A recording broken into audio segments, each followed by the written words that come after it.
South ఇండియాలోనే అతి తక్కువ ధరలకే రత్నాలందించే ఏకైక సంస్థ 6JVR. ఉదాహరణకి రామ్ మందిరంలోకి ఇవాళ నేను పోతే నన్ను రాణిస్తారా, మా జాతిని రాణిస్తారా అని మేము పూజారులం కాగలమా అనే ప్రశ్న వేశాడే.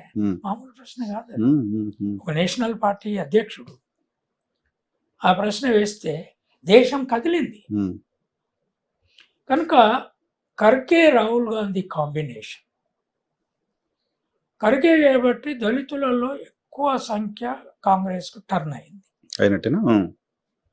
ఈవెన్ మన తెలంగాణలో కూడా ప్రైమ్ మినిస్టర్ మాదిగ బహిరంగ సభ పెట్టిన దళితులలో 18% బీజేపీకి పోయినాయి, 36% కాంగ్రెస్కి వచ్చింది, 38% బీఆర్ఎస్కి పడ్డాయి. గొల్ల కుర్మలు 52% కాంగ్రెస్కి వేశారు, లంబాడీలు 53% వేశారు, రెడ్లు 49% వేశారు కాంగ్రెస్కు. సో నేషన్ వైడ్గా ఖర్గేకు వచ్చిన image and stature that our leader for the first time has proved that is capable of delivery at that age. ఎంత తిరుగుతున్నాడు పాపం, ఏ చిన్న మీటింగ్ అయినా పోతున్నాడు. 80 ఏళ్ళ అలసిపోయినట్టు కూడా కనపడట్లేదు, ఇక్కడ అలసిపోయినట్టు కూడా కనపడట్లేదు, చాలా యాక్టివ్ గా ఉన్నాడు. కొద్దిగా అప్పుడప్పుడు పక్కన ఎవరైనా సపోర్ట్ తీసుకుని నడుస్తుంటాడు. But his public speeches is very good, Hindi, English, Telugu, Kannada. So Rahul has improved his stature, padayatra, న్యాయయాత్ర. So 5 pillars of Nyay manifesto ఏదైతే పెట్టారో, అన్ఎంప్లాయ్మెంట్ ట్యాకిల్ చేయడము, యూత్కి ₹1,00,000 సంవత్సరానికి, apprenticeship 2 private and public sector, తర్వాత ప్రైవేటైజేషన్ ఆపుతామని చెప్పడం, మూడవది పూరెస్ట్ ఆఫ్ ద పూర్ విమెన్కి ₹1,00,000 సంవత్సరానికి ట్రాన్స్ఫర్. అంటే ఇప్పుడు ఉదాహరణకి తెలంగాణ తీసుకుంటే ₹1,00,000 కేంద్ర ట్రాన్స్ఫర్ వస్తుంది. ఇప్పుడు వీళ్ళన్నా 2,500 ప్రతి మంత్కి వస్తే సంవత్సరానికి 30,000 అవి వస్తాయి, రైట్? 1,30,000 పూర్ పీపుల్ అకౌంట్స్ లోకి వచ్చేస్తుంది, విమెన్ అకౌంట్కి వస్తుంది, సెంట్రల్ బడ్జెట్ నుంచి, స్టేట్ బడ్జెట్ నుంచి. సో ఇది పెట్టుబడిదారులకు కాంట్రాక్ట్కు పోయే డబ్బు ప్రజలకు మారుతుంది. ఓకే, మార్కెట్ సిస్టమే మారిపోతుంది. నేను ఇంతకుముందు జగన్ గురించి చెప్పిన రొటేషన్. సో రొటేషన్ వస్తుంది, జిఎస్టి రూపం మారుతుంది. సో అయితే దీన్ని ఈ 5 pillars ఆఫ్ న్యాయ్ మేనిఫెస్టోను దేశం మొత్తంగా ఎంత లోతుగా తీసుకుపోగలరు? ఎందుకంటే కాంగ్రెస్కు పెట్టుబడిదారుల అండలేదు, లేదు, ఇప్పుడు లేదు, ఒకప్పుడు ఉండేది, ఇప్పుడు లేదు. ఒకప్పుడు కూడా బీజేపీకి ఎంత ఓపెన్గా ఆర్ఎస్ఎస్ను ఓన్ చేసుకున్న పెట్టుబడి ఎంత ఓపెన్గా ఉందో కాంగ్రెస్కి అంత ఓపెన్. గాంధీ ఉన్నప్పుడు బిర్లాలు, గోయంకాలు చాలా బలంగా ఆయన వెంట ఉండేది. కానీ ఇప్పుడు బీజేపీ ఆర్ఎస్ఎస్కు నరేంద్ర మోడీకి ఒక్కనికే కాదు, 100 టాప్ కంపెనీస్ టోటల్గా వెంట ఉన్నాయి. ఓకే, దాన్ని నేనేమంటున్నా అంటే పెట్టుబడిని స్పిరిచువలైజ్ చేశారు, మతపరం చేశారు. అంతకుముందు పెట్టుబడి సెక్యులర్గా ఉండేది, కాంగ్రెస్ అన్నిసార్లు సపోర్ట్ లేదు పెట్టుబడి. ఇప్పుడున్న అంబానీ, అదానీ ఎకానమీ, వేదాంత, తర్వాత మొత్తం 100 టాప్ కంపెనీలలో 46% వైశ్యుల చేతిలో ఉన్నాయి, 42% బ్రాహ్మణుల చేతిలో ఉంది క్యాపిటల్. శూద్రులు ఎవరు లేరు. National Gujarati, Bombay central capital అది. మన దగ్గర రెడ్లు అంత పెద్ద క్యాపిటలిస్ట్ ఎవరు లేరు, వెల్మల్ లేరు, అక్కడ పటేళ్ళు, మరాఠాలు లేరు. దీంట్లో బీజేపీ ఆర్ఎస్ఎస్కు టాప్ 100 కంపెనీలు ఎలక్టోరల్ బాండ్స్ ద్వారా ఇచ్చిన డబ్బు never in the history of political parties industrialist gave money to political parties. కాంగ్రెస్కి వచ్చిన డబ్బు మొత్తం 400 కోట్లు ఏదో ఎన్నికల ముందు ఉంటే దాంట్లో 200 కోట్లు ఆల్రెడీ ఈడీ అటాచ్ చేసేసి ఇన్కమ్ ట్యాక్స్. ఇది కూడా ఎప్పుడు చూడలేము. ఒకవేళ కాంగ్రెస్ అట్లాగే వీళ్ళ అకౌంట్లు సీజ్ చేయాలంటే ఆ జనసంఘ్ కానీ బీజేపీ కానీ బతికేటి కాదు కదా. కానీ చేయలేరు. ఈడీ వాళ్ళ చేతిలో కూడా ఉంది కదా. అంతే కదా, వాళ్ళు 10 ఏళ్ళు రూల్ చేశారు కదా. చాలా ఏళ్ళు రూల్ చేశారు. సరే, ప్రీవియస్ 10 years వాళ్ళు. సో ఇప్పుడు అంటే దేశానికి వచ్చిన మేజర్ ప్రాబ్లం నా దృష్టిలో పెట్టుబడి మతపరం కావడం. అంటే ఒక ముస్లిం దేశంలో పెట్టుబడి ముస్లింల పెంటనే ఉంటే ఇక ప్రభుత్వం ఇంకో రకంగా నడవాలి. ఎందుకంటే మోడర్న్ పెట్టుబడి ఎకానమీ, ఏరోప్లేన్లు ఉన్నాయి, నీకు రైల్వే ట్రాక్స్ మొత్తం ఉన్నాయి, నీకు మొత్తం మాల్ సిస్టమ్ ఉంది. ఇది ఆధునిక పెట్టుబడి. దీన్నే పోస్ట్ క్యాపిటలిస్ట్ పెట్టుబడి అంటాం. ఇది క్రిస్టియన్లతోటే ఉంటే ఇక ఏమైనా, ఇప్పుడు అదే మనలో అమెరికాలో మనోళ్ళు ఉన్నారు, క్రిస్టియన్లకు తప్ప మేము ఎవరికి ఉద్యోగాలు ఇవ్వమని పెట్టుబడి వాళ్ళంటే మనోళ్ళు మిలియన్లలో ఉన్నారు కదా. టెంపుల్స్ కడుతున్నారు ఆడికి, ఏమైతారు వీళ్ళు. బట్ అది ఆలోచించకుండా బాంబే గుజరాత్ క్యాపిటల్, హిందుత్వ క్యాపిటల్, ఆర్ఎస్ఎస్ క్యాపిటల్ గా ఆపరేట్ చేస్తుంది. ఇది డెమోక్రసీకి ప్రమాదం. బీజేపీ రేపు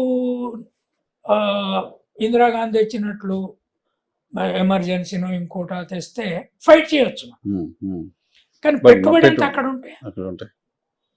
సో ఇప్పుడు దాన్ని చేసిన క్రమంలో ఇంకా అసలు మనం క్యాస్ట్ సెన్సెస్ ని ఎక్స్పెక్ట్ చేయలేమా నేషనల్ వైజ్ గా? అంటే కాంగ్రెస్ దీన్ని పుష్ చేస్తే కాస్ట్ సెన్సెస్ బేస్ చేసుకొని రీమొబిలైజేషన్ అయితే ఈ ఎన్నికల్లో బీజేపీని కనుక సింగిల్ లార్జెస్ట్ పడేయగలిగితే కంప్లీట్గా వీకెండ్ చేయడం సాధ్యంగా, మెజారిటీ తనంతట తానుగా రాకుండా ఎన్డీఏ కూటమి వస్తే బీజేపీ ఆటలు ఇట్లా సాగవు. వాళ్ళు ఒప్పుకోరు కదా, వాళ్ళు రకరకాల అడ్డంకులు పెడతారు. సో అప్పుడు బ్యాలెన్స్డ్ గవర్నమెంట్ నడపాల్సి వస్తుంది. ఇమ్మీడియట్గా నరేంద్ర మోడీ రిజైన్ చేస్తాడు. ఎందుకంటే నరేంద్ర మోడీని వాళ్ళు లీడర్ ఒప్పుకోరు, ఎవరో ఒకరిని వీక్ ప్రైమ్ మినిస్టర్ కావాలంటారు. సో దానికి స్కోప్ ఉందా అంటే డెఫినెట్గా కాంగ్రెస్ సీట్స్ ఆర్ గ్రోయింగ్, దాంట్లో అనుమానం లేదు. 100కు దాటుతాయనే అంచనా ఆల్రెడీ వచ్చింది. సో అది ఎటుపోతుంది, దాంట్లో రాహుల్ గాంధీ గెలిచినా ఓడినా కాంగ్రెస్లో గాంధీ తర్వాత సామాజిక మార్పు లీడర్ అవుతాడు. చరిత్రలో నరేంద్ర మోడీ కంటే ఆయన ఎక్కువ మిగిలిపోయే లీడర్ అయ్యే అవకాశం ఉంది రాహుల్ గాంధీ. ఎందుకంటే పవర్ నుంచి లీడరుగా మిగలడేవారు, పవర్ ద్వారానే వచ్చి పవర్ ద్వారానే పోయి తర్వాత నువ్వు ఏం చేయనప్పుడు, నీకు పవర్ లేనప్పుడు నువ్వు ఏం చేసినావో లేకుంటే లీడర్ మిగలడు. అట్లా ఎంతోమంది వచ్చిండ్రు పోతారు పవర్లో ఇష్యూ. కానీ రాహుల్ గాంధీ గత 3 ఏళ్లలో చేసిన పోరాటం, కోర్టులు, పార్లమెంట్లో సంఘర్షణ, తర్వాత పాదయాత్రలు, ఆయన భాష మార్పు, స్టైల్ మార్పు, ఆల్మోస్ట్ జగన్ ప్రజలతో ఎంత దగ్గరగా వ్యవహరిస్తున్నాడో అట్లా వ్యవహరిస్తున్నాడు. కనుక కాంగ్రెస్ కు ఒక సోషల్ రిఫార్మ్ పొలిటికల్ లీడర్ పుట్టిండు రాహుల్ గాంధీ రూపంలో. అది సోనియా గాంధీ అసలు ఆమె లీడరే కాదు కదా, పెద్ద గ్యాప్ వచ్చింది. మన్మోహన్ సింగ్ లీడర్ కాదు, సోనియా గాంధీ 10 ఏళ్ళు పరిపాలించిన వాళ్ళ ఇందిరాగాంధీ తర్వాత లీడర్ వాళ్ళ ఫాదర్ కూడా లీడర్ కాదు, షార్ట్ పీరియడ్ ఆయన కూడా పెద్ద లీడర్ మినిస్టర్ వచ్చాడు, పవర్ లో ఉండి వచ్చినట్టే కదా మీరు అన్నట్టు, లీడర్ కాదు. But Rahul Gandhi emerging as a socio political reform leader. ఇవాళ ప్రజాస్వామ్యం ఎన్నికల్లో ప్రజలకు వచ్చినా రాకపోయినా రాజ్యాంగాన్ని బీజేపీలో ఉన్న కొన్ని శక్తులు మార్చాలన్నా దాన్ని మార్చకుండా అడ్డుకోగలిగే లీడర్ రాహుల్ గాంధీ. జైలుకు పోని ఇంకేమన్నా కానీ ఒక సింబల్ లీడర్ లేకుండా ర్యాలీగా కదా. అందుకే దేశంలో యూత్, ప్రజాస్వామ్య రక్షణ యూత్, ఈ కాన్స్టిట్యూషన్ రక్షణ యూత్ 2024 ఎన్నికల నాటి కాన్స్టిట్యూషన్ ఓకే 370 ఆర్టికల్ పోయింది పోనీ, ఈ రోజు ఉన్నదన్నా ఉండాలి.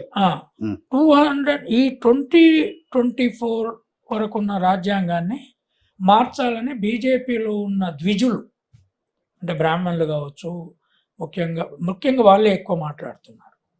తర్వాత ఇతరులు మా వేదిక్ వ్యవస్థ కావాలనే ఆలోచన బ్రాహ్మణులకు ఎక్కువ ఉంటుంది. వాళ్ళు దాన్ని నరేంద్ర మోడీ ఆపలేడు.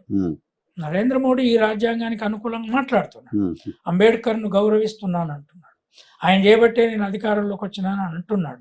నేను బీసీని అంటున్నాను. కానీ బీసీలకు సబ్స్టాన్స్ ఏం చేయలేదు. అంతే. ఒక మేజర్ స్టెప్ ఉండాలి కదా లీడర్ది.